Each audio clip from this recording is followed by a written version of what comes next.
Salut à vous, aimables internautes de Plus Près TV. Merci de prendre une fois encore le rendez-vous de la revue des titres. Démarrons ce matin avec le quotidien, le Béninois libéré qui affiche à sa une. Violence post-électorale et prochaine installation des députés. Le vibrant appel du Moël Bénin. Jacques Ayadi condamne la violence et invite ses militants et sympathisants au calme pour la paix. Le journal titre également « Rapport de l'ONU sur l'indice du bonheur, le classement du Bénin ». Le confrère nous informe que le Bénin est le 6e pays le plus heureux de l'Afrique subsaharienne. L'événement du jour à présent, au sujet des castes opérés lors du scrutin du 28 avril, les manifestants étaient drogués selon le ministre de la Santé. À lire toujours dans les colonnes du même journal. Suite aux violences survenues au lendemain des législatives au Bénin,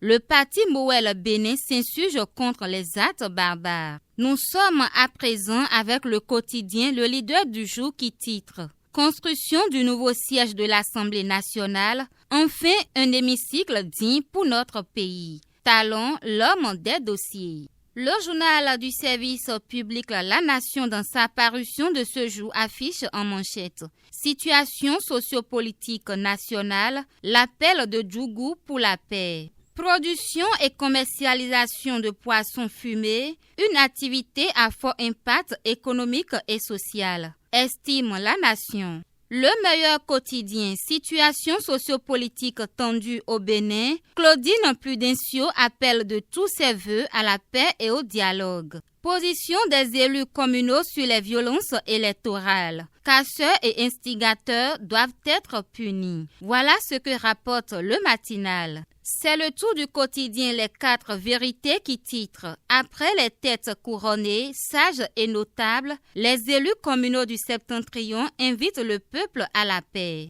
Appel patriotique du PRD à l'apaisement au milieu des violences post-électorales. Feu vert pour l'installation pacifique des nouveaux députés élus. Voilà ce que titre l'opinion aujourd'hui. Un autre titre pour ce même journal, réforme du sous-secteur de l'hydraulique au Bénin. Bientôt, une agence pour l'eau pour tous en milieu rural. Des émissaires du gouvernement chez Sassou, Ouattara, etc.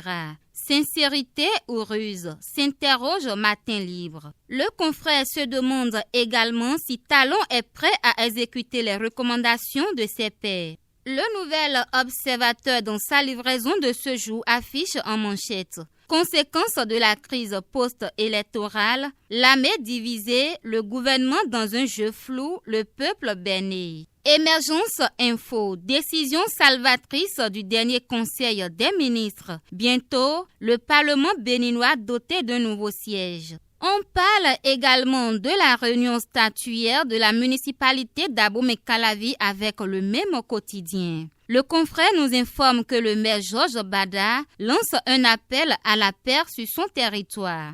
Libération à présent. Après les têtes couronnées et notables, les élus communaux du Septentrion plaident pour la paix. Avec 678 000 tonnes, le Bénin premier producteur du coton en Afrique en 2019, rapporte le même journal. Nous ne saurons clôturer cette une des journaux sans avoir parlé du quotidien Le Potentiel qui met à sa une. Évaluation des dégâts matériels après les violences perpétrées lors des législatives. Le pouvoir Talon, protecteur des biens publics et privés. Le gouvernement ouvre une enquête. Les victimes ont de l'espoir. Avec près de 680 000 tonnes d'or blanc, le Bénin est un premier producteur de coton en Afrique, informe le même journal. Ainsi se referme cette une des journaux. Agréable journée et par anticipation. Bon week-end à toutes et à tous.